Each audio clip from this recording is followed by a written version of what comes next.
behind. When all the world seems in tune, and love goes on softly home. So don't be sighing or crying, dear, if winter comes.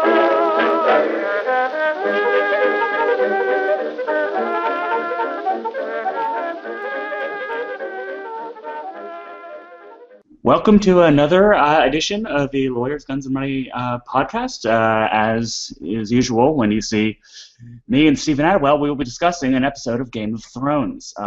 This week we will be discussing Cripples, Bastards, and Broken Things, the fourth episode of the first season, and the sort of first good one of it. I mean, I'll just, that way, first you know, good people one have... since the pilot. Yeah. It's amazing people made it through the next two. I guess, you know, momentum. But, all right, so I'm going to let Stephen start, and we'll pipe in as is warranted when he's wrong. Sure. So, you know, the episode starts out very much with this strong through line of focusing on the travails of the eponymous Bastards, Cripples, and Broken Things. And really, there's this kind of running question about who does and doesn't show solidarity. That, you know, in the first scene, Bran is, you know, fundamentally helped out by Tyrion in a way that we really can't understand, given that we don't live in a world in which, you know, genuine medical care for the disabled doesn't really exist. But that's not actually the first scene. I mean, the first scene in the episode is going to be Bran, his dream, right? Yeah. And there's then the dream, waking but up, then and that encounter with Theon, which is creepy in retrospect. Yeah. But yeah, the first like real interaction we have is going to be between, well, you know, the rearrival of Tyrion at And anyway, sorry, I interrupted. Continue.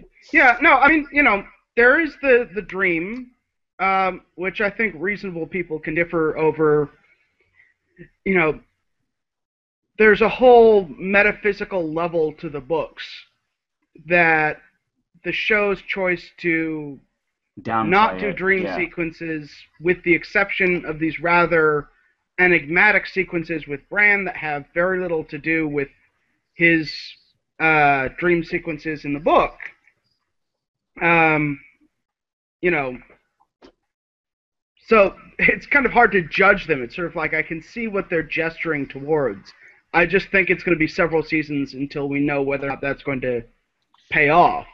No, I agree. The only reason I wanted to bring that up was because of the Theon comment, and that it gets something I want to talk about later, but we have two like real judgments about Theon's character, not personally, but as a Greyjoy. The first one is he gets growled at. He walks into the room to tell Bran to come, and he gets growled at. And then later on, we have Jaime Lannister when he's told by the head of Ned's security detail. He's told no, Theon's actually a good kid. Yeah. And he says he's like a shark on a mountain. Like there's something inherent in Theon that will go bad. Yeah, and you know, we also have the kind of implicit judgment between Theon and Tyrion, where Tyrion's calling him out as a Stockholm syndrome, you know,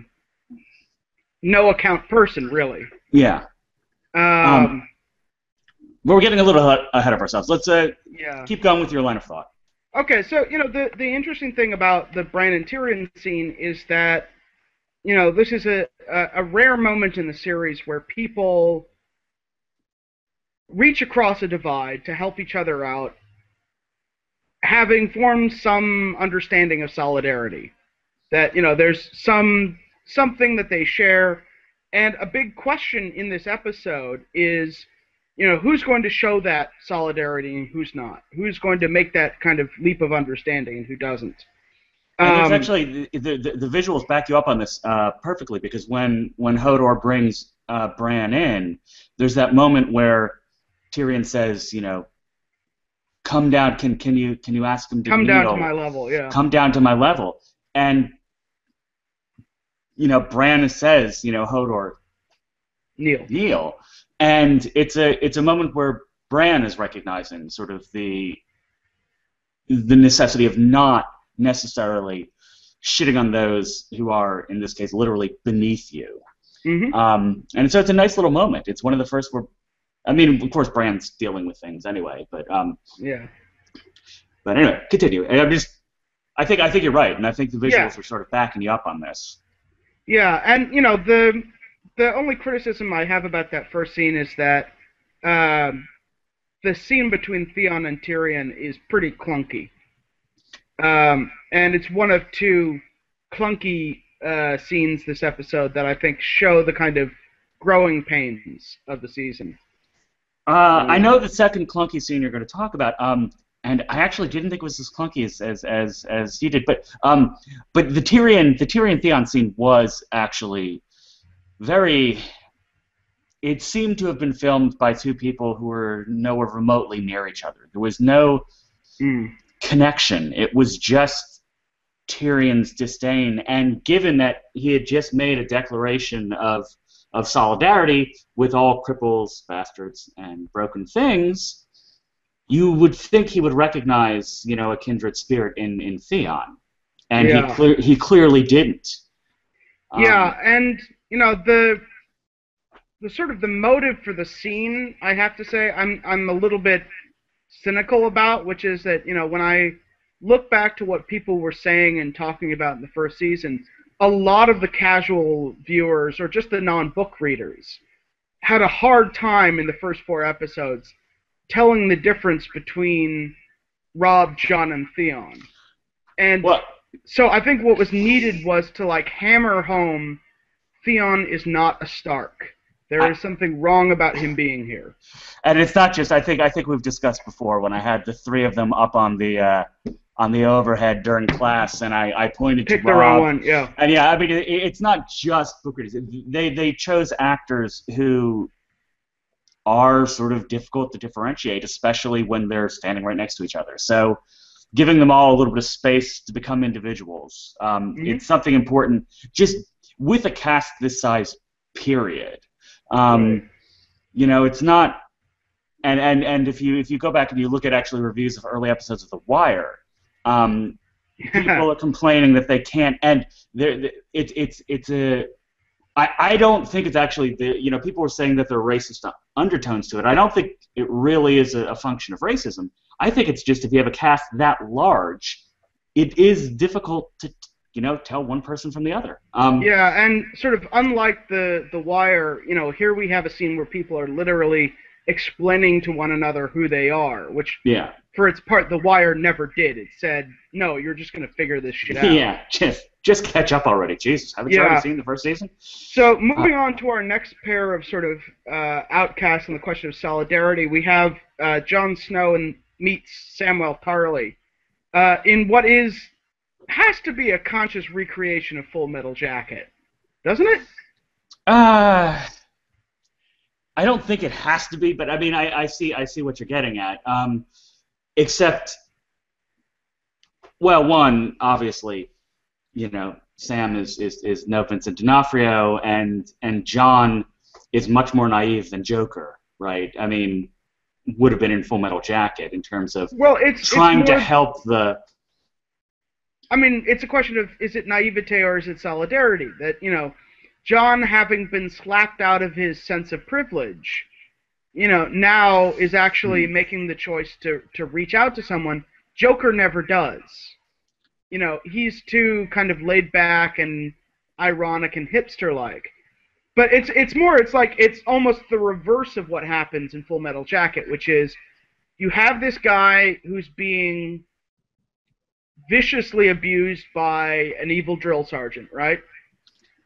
And instead of enforcing discipline upon this kid, right, they enforce discipline upon the person tormenting him and undermine the drill sergeant-y order. And that's why I would say that I don't think it's necessarily an action of solidarity. I think from the beginning, John recognizes that he is more.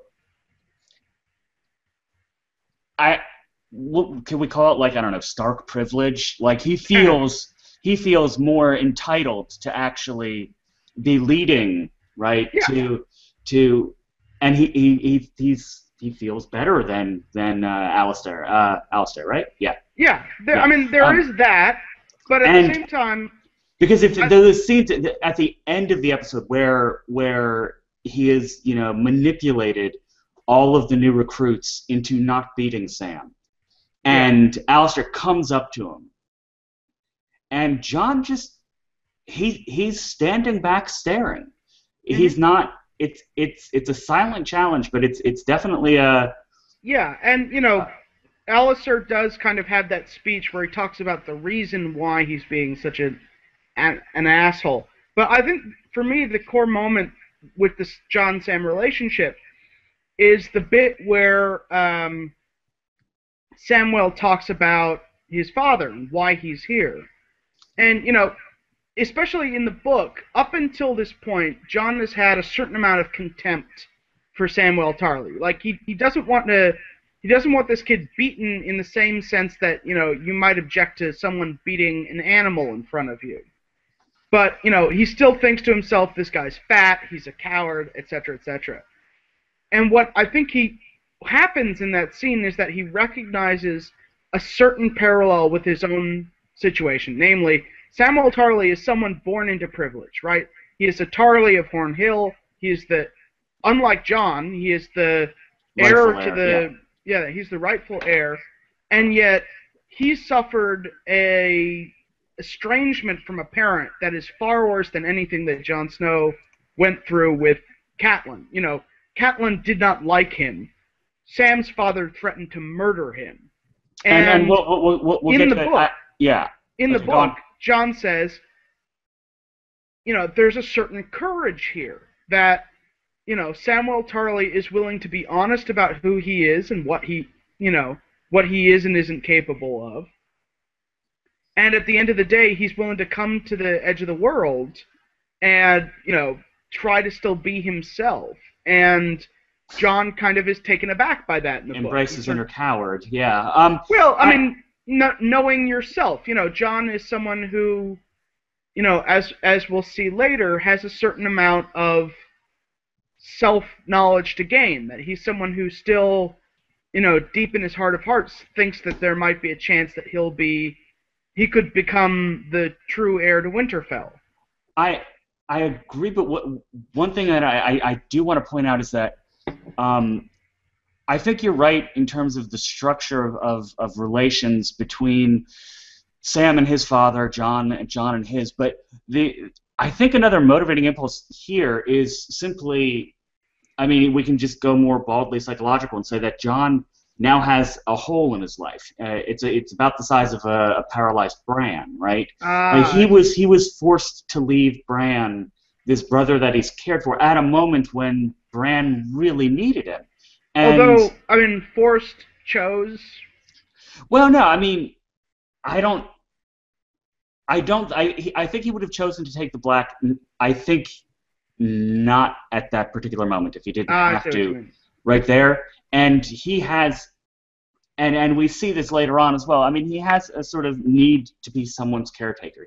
A sort of deep-set psychological need to have someone. And I'm not saying that he's in any way selfish, but he's a little selfish. He needs to be in a codependent relationship. He needs someone to need him, right? And when he gets to the wall, he doesn't have that. And so the machinations that he undertakes in order to protect Sam, I think are, akin to what he did, for Bran. And would be doing for Bran had he been allowed to remain at Winterfell.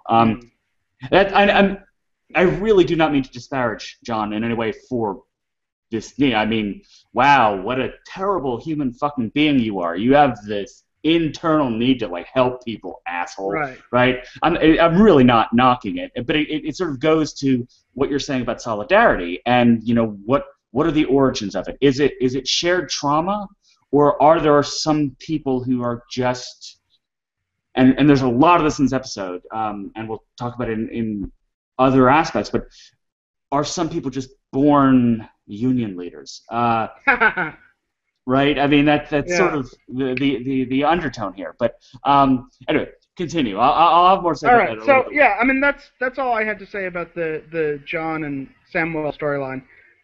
The Danny storyline, I find it's kind of the second piece to last week's episode. In terms of what it's the relationship between Danny and Viserys, and and I guess what I found a little bit frustrating, and this has to do with the way that the show used or didn't use the Dothraki, is that in the books, Vaes Dothrak is kind of this keyhole into Dothraki culture. And it's this place where you see that it's a culture that has the sense of manifest destiny.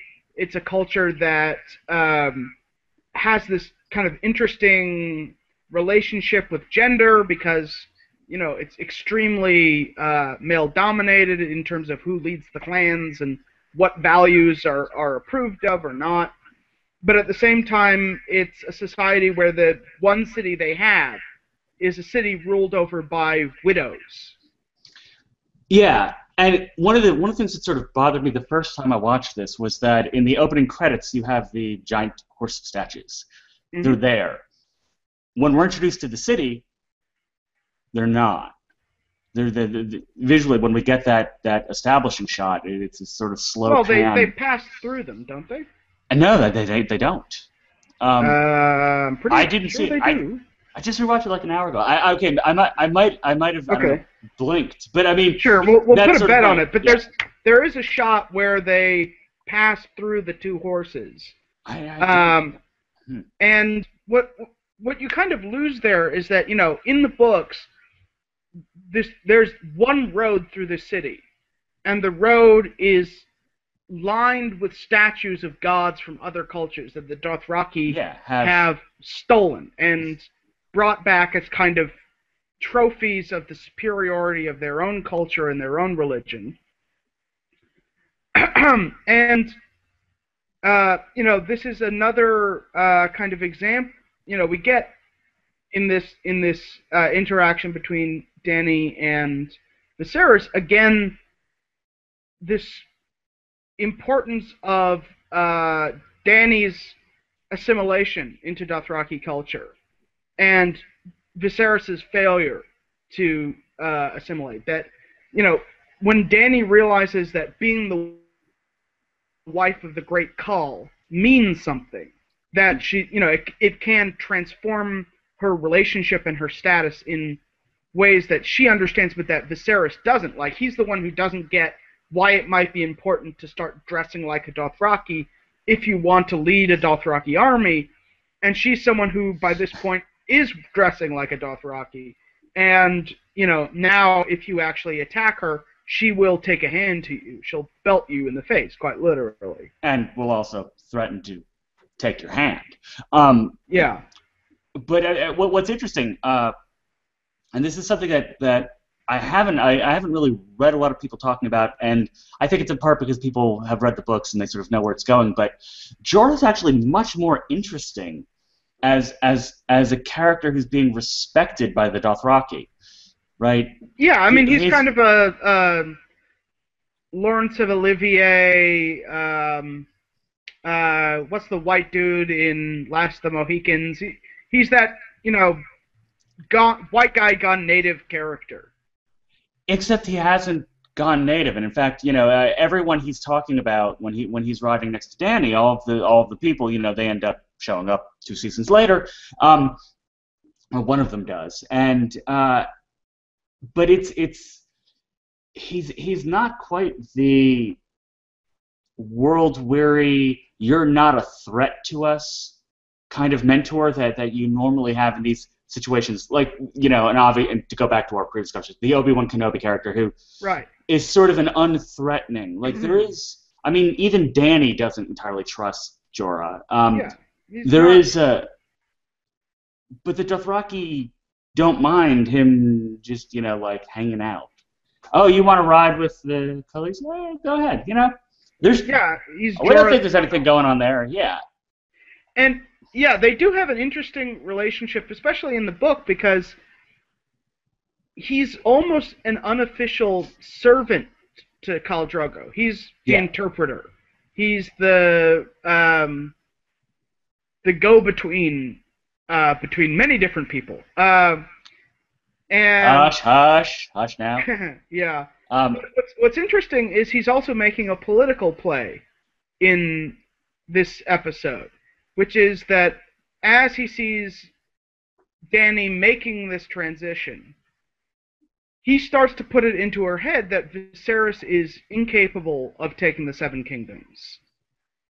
And I love that moment where she discovers that she believes that he's never going to lead an army into Westeros. Wow, where did that idea come from? I'm so smart. But the interesting thing is that there's still these moments of transition, which is that in the book, Dany is still thinking to herself that it's her son who's going to retake Seven Kingdoms. That, they'll rally around a boy child, a rightful prince. She's not yet gotten to the point where she herself is going to be the agent of change, so to speak. No, I agree. And the other thing, to kind of loop back to discussions of solidarity, when you're talking about assimilation before, what's interesting is that assimilation is not solidarity. Assimilation is the opposite of solidarity. Assimilation is becoming something, not uniting with it. And so we have these two models, one of sort of a conscious decision to take vested interests and align them. Another is to acquire power by becoming the thing that you want, right? And so we have in Westeros all of these sort of narratives of solidarity, and then in Essos we have these narratives of assimilation. And what's interesting is that if we could jump ahead to the scene that I know you didn't like, but I actually thought was pretty clever rewatching it, was Viserys and his sex position in the tub. Yeah. The first thing I'll say I liked about it in a very sort of Dr. Horrible kind of way. There's a certain point at which he outright says, "The dragons are my penis," right? That great moment of where she's like, "Yes, tell me more about the dragons." He's like, and as he went from skull to skull, the dragon skulls got bigger and bigger. No, they got smaller. I know, but when he first started saying, I mean, they're getting it's the most unlikely nerdy sex scene imaginable, in that discussions of dragons' names is getting everyone hot, which almost never happens. Well, no, but he's as he's listing the names of the dragons, they're getting more and more powerful as he's becoming more and more erect, and it's just in case. That's interesting, because that's different from the book. In the book. No, it does both. He says that they went from being big to getting smaller, but then when he starts listing the names, he starts with the small ones. Going to the big. Okay. Going to the big, and that's when the sex starts. And so again, the dragon is my penis. But what I thought was sort of interesting about that, in terms of solidarity and assimilation, is that she asks him about dragon's blood, as if that will be the thing that makes him king, and he seems to be saying, yes, I'm better. Right, I am the dragon. Right. I am the dragon, and never occurs to him that she might be his sister. Yeah. And it totally goes against the grain of what he should have been learning these many months in Essos, which is they don't give a shit about your blood if they can kill you. And it's this moment of like profound stupidity on his part, and she recognizes it.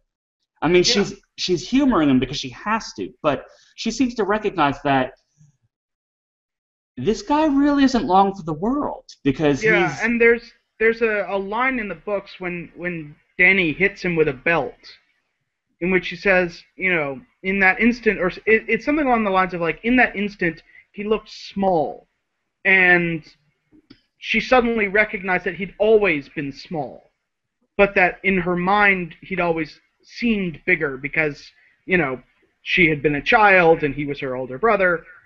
So it's kind of a stripping away of illusions. I totally understand that because my younger brother now has 50 pounds of muscle on me, but in my mind, if we were to throw down, I could still take him because he's never won, right? I mean, there is that, and I'm sort of projecting onto her as the younger sibling, but that idea that your older brother, your older sibling is someone who will always be what they were when you were younger, and they were scarring you by beating the crap out of you for no particular good reason, right?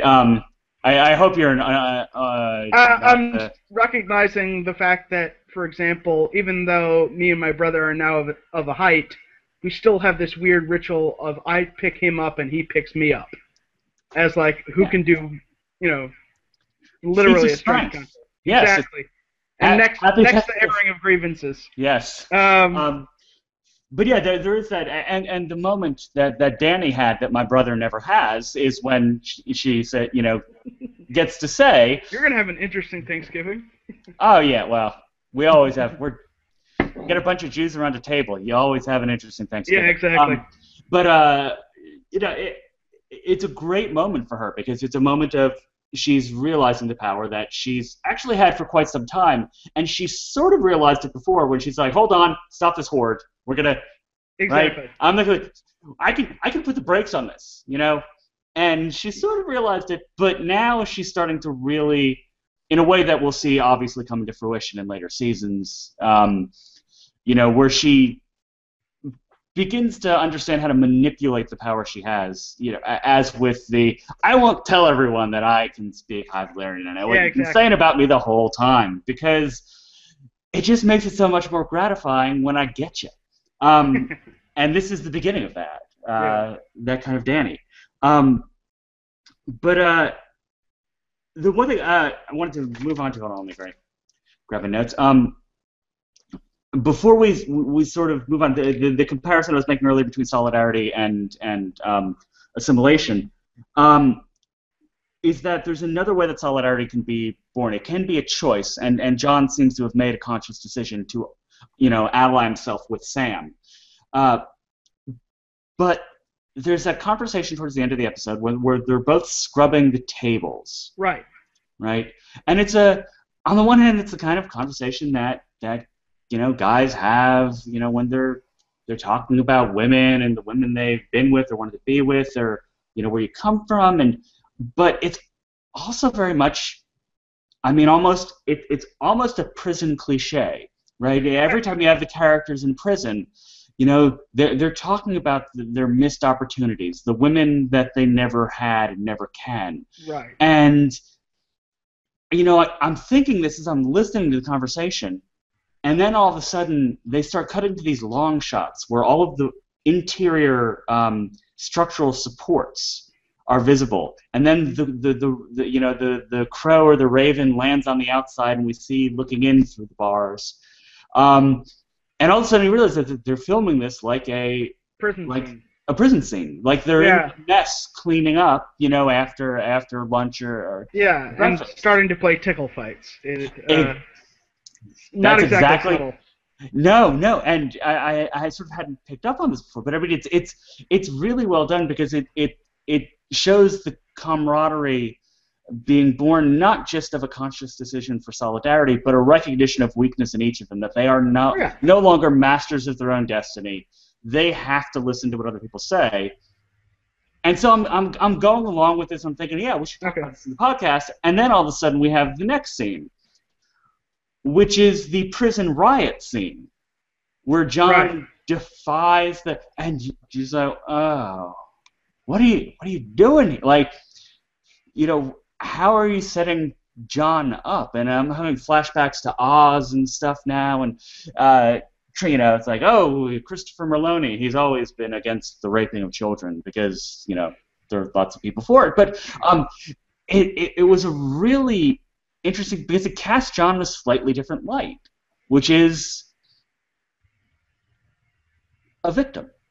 And it's the one role he doesn't want to take. He never wants to take. He's a bastard, yes, but so what? Well, He's never... I don't know.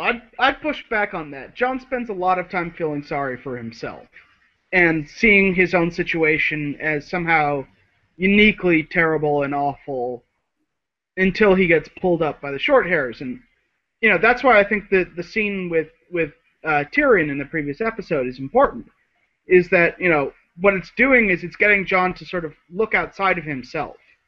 And that's an important thing, is that, you know, Tyrion is able to look outside of himself. John is able to look outside of himself. Viserys isn't. No, why should he? He has dragon blood. Yeah, exactly. I mean, yeah, there's no need for him. Yeah, so moving on to the sort of second kind of through line of the episode, which is the issue of politics and institutional power in King's Landing. So this is partly where my kind of obsession/conspiracy theory kicks in, because as we see Eddard working in this episode, the major problems or mistakes he's making aren't that he's being too honorable. It's that he is not thinking intelligently about institutional power.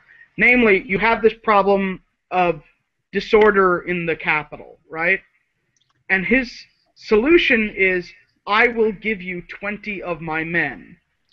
And not, as Renly suggests, right? Renly gets this. He says, we should replace the head of the Gold Cloaks. You know, and if Ned had done that, you know, he's got Jory Cassell right there. You put Jory Cassell in command of the Gold Cloaks, all of a sudden, you know, 3 episodes from now, Eddard's going to be very, you know, his situation is going to be very, very different. But it's not just Renly who's trying to tell him this. I mean, Littlefinger literally takes him on a walk and says, look at what's going on. This is, you think you're dealing with problem X. You don't even see what you don't see. And it's actually a nicely well-directed as we, you know, follow from one eye line to the next. You know, except that he's lying to him. Well, yeah, I think... But he's not, actually. I mean, he is actually he's telling him that this is how institutional power works, through information, not... All right, let me explain why I think you're wrong here. Okay. If you look at what Littlefinger is actually getting Eddard to do, he's actually getting him not to use institutional power. Right? He's saying, you're being observed everywhere, so just do everything hands off. Right? Send Jory Cassell to talk to Sir Hugh of the Vale.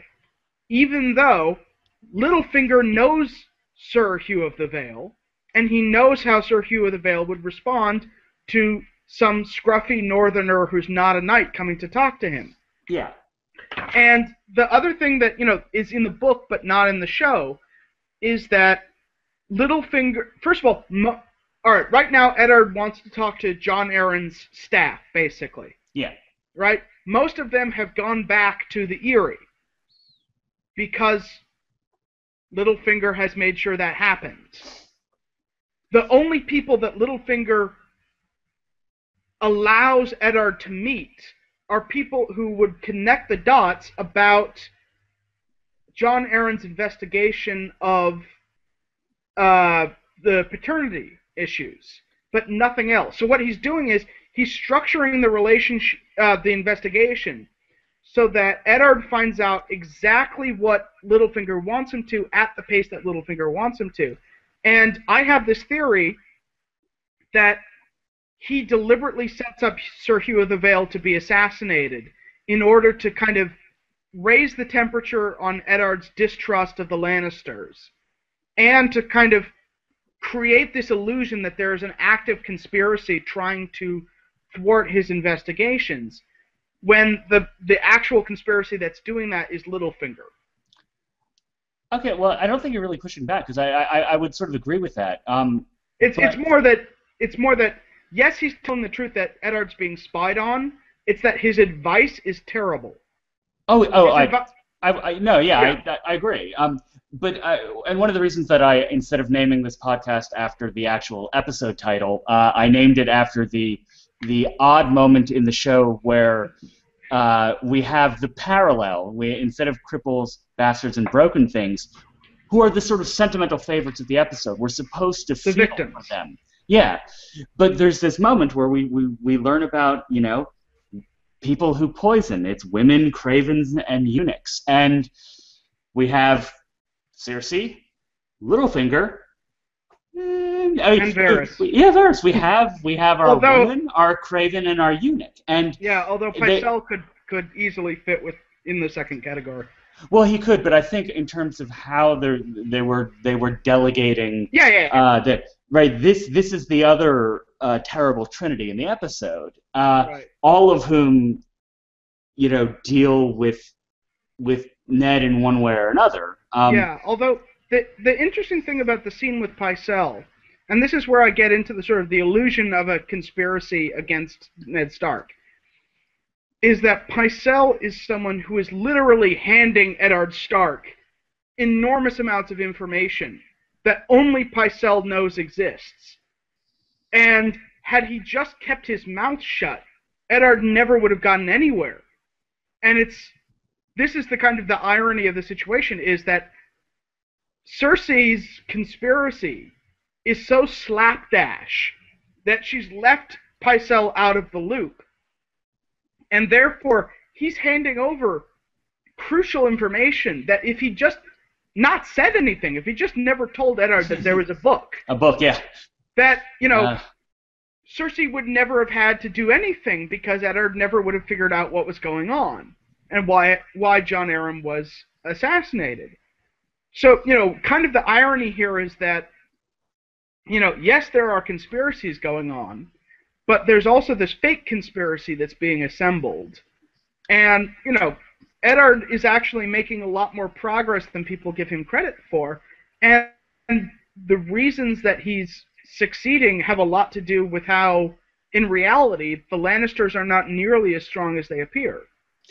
Yeah, I mean, their prominence is being artificially inflated by Littlefinger for his own purposes. And I think that's why I liked that scene in the garden as they take their little walk, because it reminded me a lot of something like Coppola in The Conversation, where we have these all of a sudden, instead of we're still seeing conversations, but now it's all long shots and extreme long shots of people looking and then wait, not looking, and oh no, I was just reading this book the whole time. I wasn't staring at you, Ned Stark. And then he's like, that one's mine. But it's the whole sort of visual language of conspiracy, which you see all the time in any movie that involves like the CIA. Yeah. I mean, just think about any of the Bourne movies. When Jason Bourne starts walking in the middle of a piazza anywhere, like he just walks into a piazza, and all of a sudden 11 people in various locations turn their heads and then don't.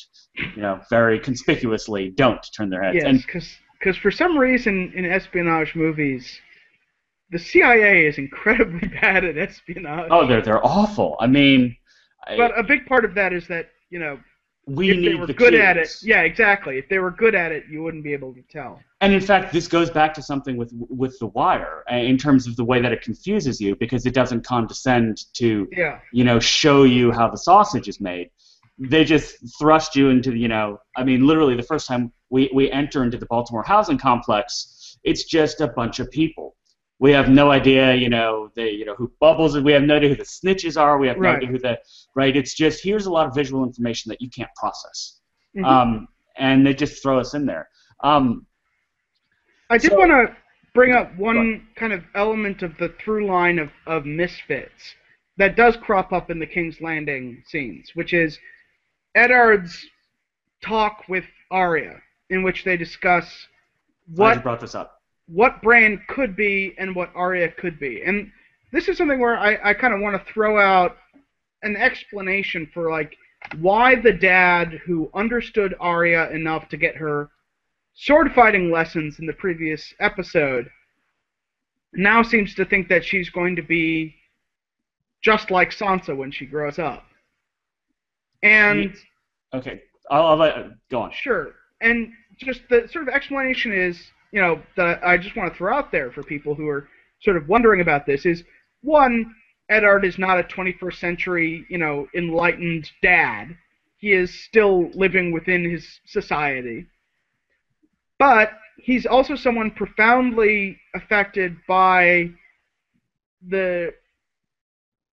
his relationship with his sister Lyanna and the way it ended, and that he sees Lyanna in Arya, and at the one time he kind of wants to indulge her, right, because he wants to give her the same freedom that his sister had, right? Lyanna was a woman who, young woman who liked to sword fight, and at the same time he's terrified that Arya might end up the same way, or at least this is my interpretation, is that in part he's afraid that she's going to end up the same way, and therefore he kind of tries to choke it back a bit and sort of say, well, hang on, I'm going to give you this freedom, but, still you should end up in a sort of safe, secure, normal, life.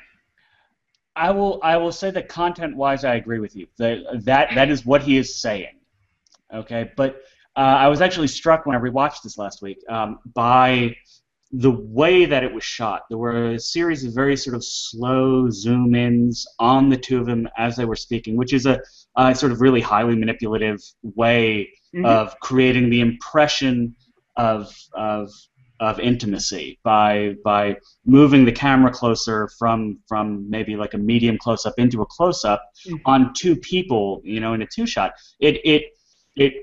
I mean, on the one hand, yeah, it's creepy because that means like we're like, wow, y'all really intimate. Y'all must love each other. That is, wow, look how much you love it, right? So there's that creepy element, but on the other hand, there's also something sort of tender and after-school special about it. Like this is a father.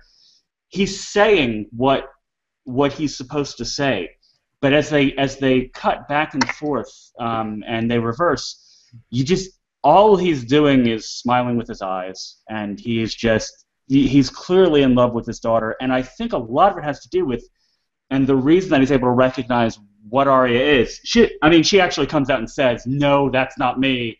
Right. I'm just gonna go off and have a temper, or not a temper tantrum, go off stand on one foot." But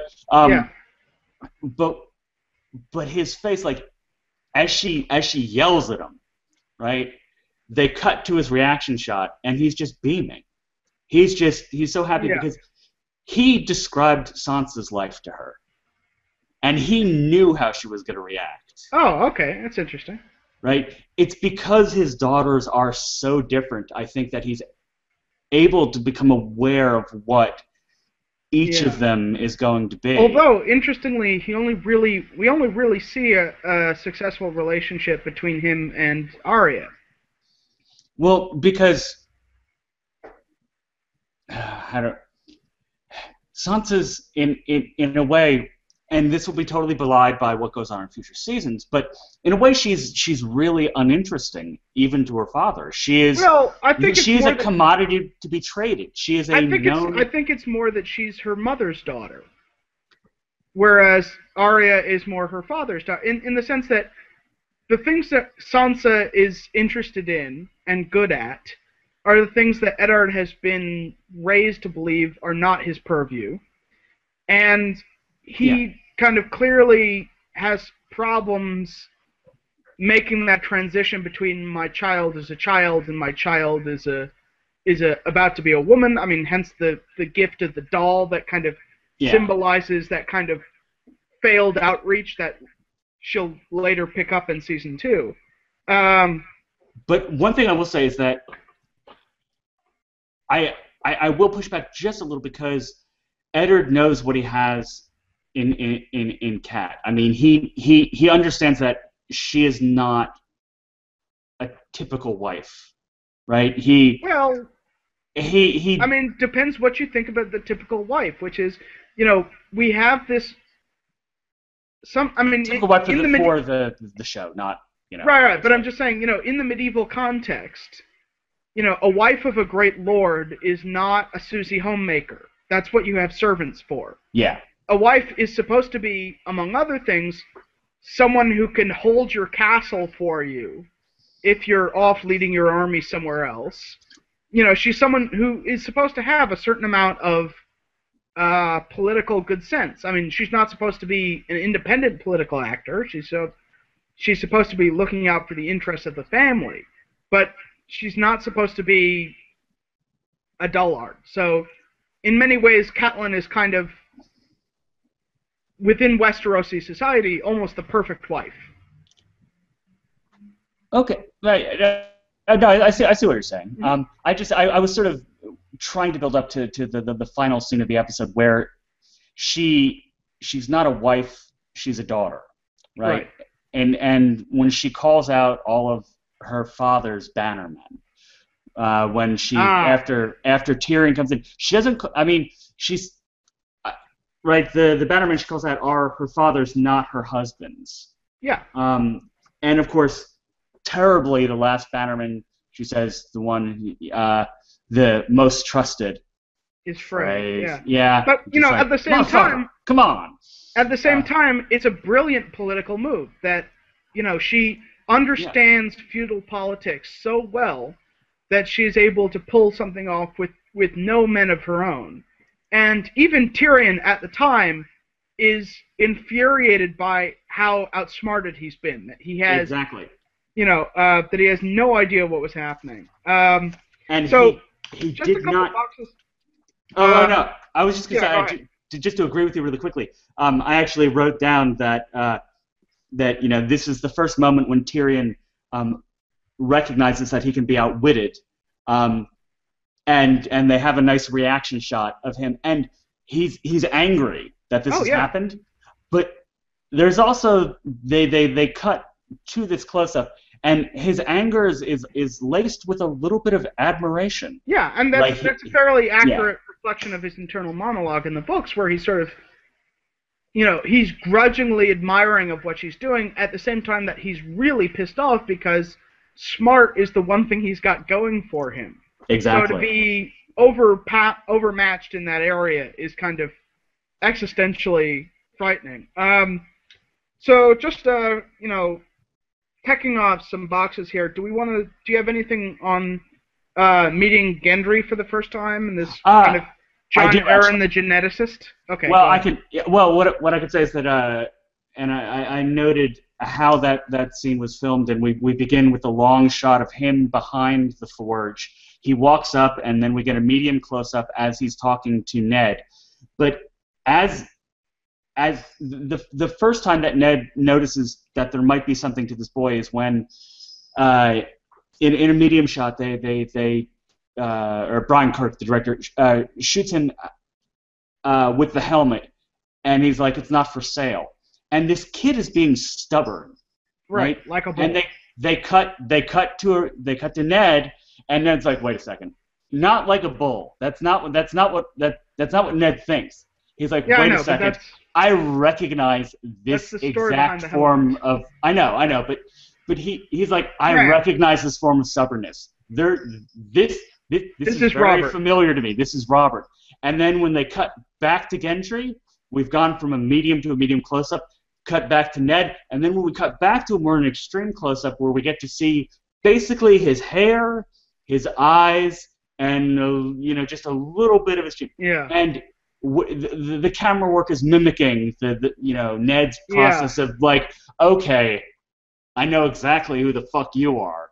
And and it's impressive because, you know, it manages to get across the idea that there's something important about the way he looks, even though, you know, Joe Dempsey looks nothing like Mark Addy. No, and it's amazing and the curly that they pulled hair it off. isn't there. And, you know, but it does communicate in a way that, you know, in a lot of old film noirs, the way that they would visually communicate the process of investigation. Or if you haven't seen old film noirs, think about the opening scenes of Watchmen, either the book or the film, where you have Rorschach walking around going, huh, and then measuring, you know, like the length of his arm.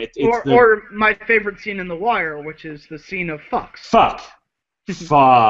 Motherfuck. Fucking. fuckity fuck. And now we're never gonna have Google ads. But Have to put an explicit tag on this episode. yeah. Well, warning: don't listen to this at work. Also, don't watch The Wire at work. You need to be paying attention to The Wire, not whatever you do in your shitty life. The Wire is better than that. Believe me, I know. But I did really like the way that scene was shot. Because it's one of the first times that Ned hasn't, since he's arrived in King's Landing, where he hasn't just looked like an idiot. And he hasn't looked just overmatched and outwitted. Right. Which, of course, he is. But you're like, okay. And to go back to what we were talking about briefly in the first episode, which is that I watched the series before I read the first book. Mm-hmm. I didn't know what was coming. I was familiar with Sean Bean. I knew he was going to die. I knew it. But this is one of those scenes where they very intelligently started giving me hope and made me, started like using game theory to make me wonder whether maybe this would be the series where he doesn't. Maybe they hired him so he wouldn't die. And so it's one of those brief glimmers of hope that maybe Sean Bean, maybe he'll make it this time. Maybe. Yeah, that's the sign of a good tragedian at work, is getting you to hope, even though, consciously or unconsciously, what's going to happen. Exactly. So one scene I just wanted to tick off the boxes before I get into my conspiracy theory is that the scene with Jamie and Jory and the horrors of blackberry jam, which I have to say that's one of the strangest depictions of like royal debauchery I can think of. Well, yeah, I mean, obviously what they're trying to play up there is the fact that we just saw him having sex with his sister 2 episodes ago, and he's feeling offended about it. But my one problem with that scene is that it suggests that Robert knew about Jamie, and I don't. I never got that. I thought it was just more that he really fucking hated Jamie Lannister. So I think it boot into him. I think it strongly. They really strongly suggested that Robert knew about Cersei and Jamie and was doing this deliberately. Oh well, then that's a huge mistake. I know. That's what I'm saying. Directors. Yeah, I mean, what I kind of liked about the scene is that, after you get this interaction between Jamie and Jory, where like it ends with Jamie just being an asshole, and then Jory walks off, and Jamie's kind of all alone, and he's kind of got his head down, and the shadow is sort of falling on him, and it's sort of like there's almost a bubble caption that says, "Aw, I could have made a friend." And or the Snoopy music. Yeah, exactly. Which I'll add in post-production. Yeah, exactly. So what's nice about that is that we are getting little hints that there's something more to Jamie than just a pure mustache-twirling villain, which is important. Yeah.